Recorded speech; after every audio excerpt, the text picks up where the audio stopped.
Forgive me, viewers, for I have sinned. You see, back when season 1 of Bridgerton aired, I hated, loathed, utterly despised the character of Anthony Bridgerton.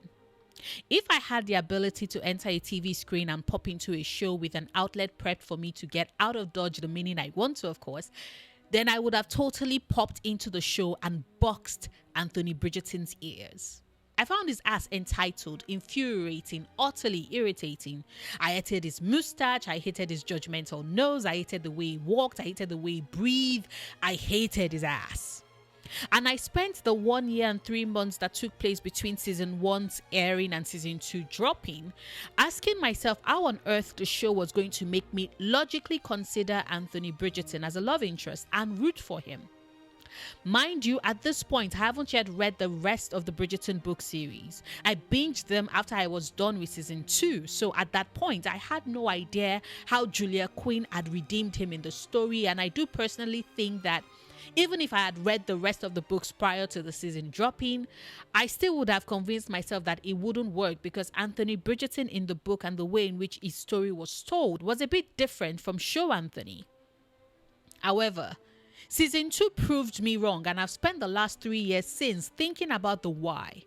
How was Anthony's character changed so well? What made the change compelling enough that all he had to do was sniff after Kate and give us one of those "I'm utterly lost in a sense" smile for me to lose my head and scream "Anthony" at my TV? You see, I think it was that bit of male vulnerability, which I know is an anathema to today's society with its spew of red pill content and echo chambers screaming about how and why men need to be macho to gain the affection of those they want. And yet, the truth still stands. Vulnerable men are able to hit that, whether it's the ass of the soon-to-be Viscountess Bridgerton, the then Duchess of Hastings, or the Mercurial Queen of England. And now I'm sure you're asking yourself why on earth I just spent about 3 to 5 minutes yapping about Anthony Bridgerton when my title clearly stated that the focus is meant to be on Colin Bridgerton. Well, it's because, like I said about Anthony, and which in a way applies to King George as well, and to some extent Simon Bassett, male vulnerability is a kryptonite in trying to write a romance that would bring a mostly female audience to its knees. And as much as I adore Colin Bridgerton, the show didn't really give him that level of chutzpah in season 3. What do I mean? Well, do keep watching. Now, before you come straight into the comments typing that Colin Bridgerton clearly showed his vulnerability in season 3, what on earth are you blabbing about, Noria? Please hear me out. Season 3 picks things up from where we left them at the end of season 2. Anthony and Kate are in wedded bliss, and we love that for them. Eloise and Penelope are still on the outs by virtue of Elle having discovered Pen's secret, which in turn has driven Eloise into the hands of Cressida Cowper, who I absolutely adored in season 3, and I am still pissed about how her story was resolved. But anyway, back to our main cast. Colin is back from his travels with a more debonair air. He's telling the stories of his journeys, flirting like it's no man's business, to the heartbreak of Pen, who as always is watching him from the sidelines. Now, I have no complaints about Colin's rakish turn. Do I think his story would have been better still served without turning him into a cookie cutter rake like the rest of the Bridgerton boys have been, except for Gregory, of course, but we won't get his story until Bridgerton decides to adapt on his way to the wedding. But back to rakish Colin. Colin shows up all suave and he's trying to regain his friendship with Penelope after his foot-in-mouth comment at the end of season 2 where, whilst laughing with the other gentlemen of the turn, he declared that he absolutely had zero interest in courting Penelope Featherington. Season 3 therefore saw him having to eat his words. All the while this is happening, Pen finds herself in desperate need of a suitor to marry so she can finally get out from under her mother and sister's thumbs and live for herself. Which, once again, is a situation I wholeheartedly love and approve of. Go Pen! And it is this situation that brings Colin into Pen's orbit again, where he promises to help her in her seduction plans by effectively teaching her to be herself. It's a clear-cut plan that's meant to make room for some amazing hijinks and jealousy moments, with Colin effectively teaching Pen all she needs to know to have men interested in her, whilst Colin wastes away in the background, biting down his knuckles at the brilliant match he just gave away to other men. I repeat, that story, if the season had taken its time to really flesh out the drama properly, would have been my absolute bread and butter. That was pure gold right there. That Shonda just decided to squander away with the minuscule number of episodes that we got for the seasons. Or maybe it's Netflix's fault, but alas, it's their choice and I respect them for it. However, whilst this is going on, something else still rests in the background, and that is the question of who would want to read Colin Bridgerton's stories. Because yes, Colin gets to tell some of his travels to the interested ladies and gentlemen of the town, and they swarm around him when he gets to the particularly salacious bits. But Colin on his journey had kept a diary where he got to journal down his thoughts and observations, and his story arc in the season was meant to be focused on the fact that Colin Bridgerton is suffering from imposter syndrome. He wants to be a writer, someone whose words and travel stories are read by the rest of the world. It's what is at the crux of his tension with Penelope after the reveal that she is Lady Whistledown. Because Colin is jealous that Pen's writing is so good and has captured the hearts of the members of the town for years, whilst he sits unable to process even an ounce of her courage to make the attempt to publish his work. That was meant to be his moment of vulnerability in the season, one that speaks to his fears of not being good enough.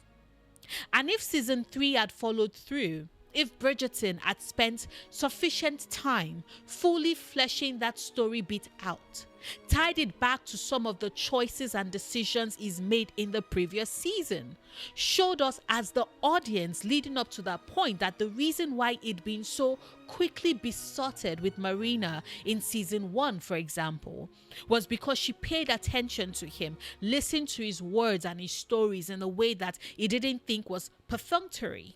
That she gave him the feeling of self-importance that he sought to have from having his stories published. Then yeah, we could have explored the why of why it matters so much to him.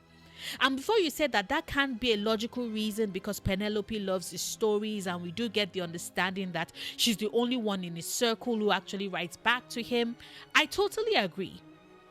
I'm just trying to make a point here that if the story had explored that, it would have been believable to me. Especially if Colin is operating from the belief that Pen has been his friend since they were kids, and so he thinks she's doing that things that friends do when they love whatever you create or make, even if personally they feel it's absolute shite or other people think that way. But also, that need for affirmation the show could have explored as being the reason why he's with those group of men, trying to get along with them, hence why the situation where he claims that he would never court Pen arose. But we don't get any of that in the season. Other than Pen seeing as part of his hidden manuscript and telling him that it's really good and they have that flirting scene, we don't really get much of it. Even the jealousy pops up near the end, and it's Cressida pointing it out to him that helps him realize the point. The show doesn't show us a Colin that is brooding and devastated by his feelings of inadequacy, which would have served as a point for us as the viewers to feel sad for him and desirous of him to gain some comfort by virtue of his love interest, Penelope Featherington. Now, I'm sure some of you all are about to point out to me that, well, the point of Colin's vulnerability is the betrayal he felt at learning the truth about Pen's identity as Lady Whistledown, and to that I would say that betrayal is a consistent theme within the world of the show so far. Daphne feeling betrayed at Simon not telling her that he is not actually impotent, but instead is making an active choice to not be a father to spite his father. Simon feeling betrayed by Daphne for her raping him on the day she learns the truth. Kate feeling betrayed that Anthony still went ahead to propose to her sister and then had the audacity to keep making fuck you eyes at her post-proposal when he's clearly about to marry her sister. Anthony feeling betrayed by the revelation of Kate manipulating the situation for Edwina to have a titled gentleman as her suitor based off of the agreement that Kate had made with Edwina's grandparents. Or both Kate and Anthony's betrayal of Edwina's feelings with them carrying on with their flirting, would they, wouldn't they, behind her back, even up until she made it down the aisle. And then there's Charlotte feeling betrayed by George and the secrets he kept about his mental health issues. Or even George feeling betrayed by Charlotte when he eavesdropped on her confrontation with his mother and believes that she doesn't want him anymore because he's broken. Betrayals between the couples is a constant thing in Bridgerton and aims to serve its own purpose, which I might make a video on if you all are interested, but it doesn't vulnerability make.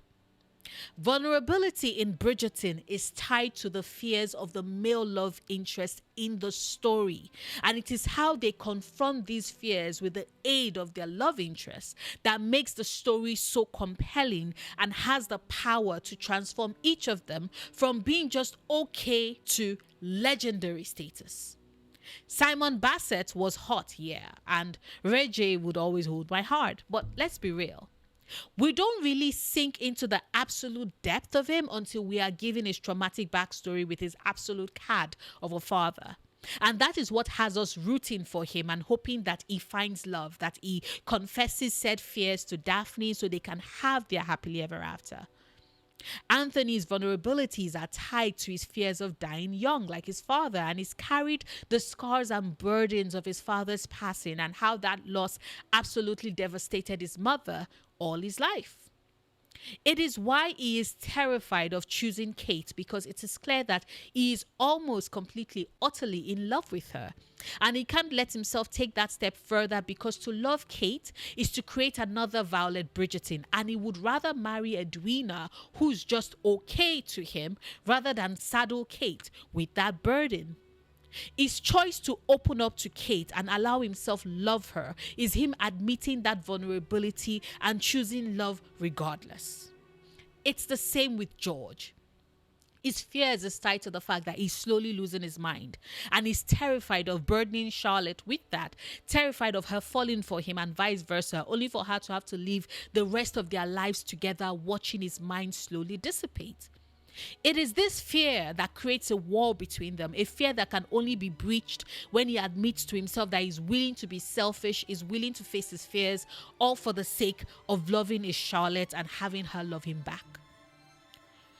The thing about writing a good vulnerable male love interest in a story like Bridgerton is that once they open up to their love interest, once these fears are put out there and the person they love continues loving them regardless, their love transcends anything else that might be thrown their way in the future, and we're all left feeling happy and satisfied.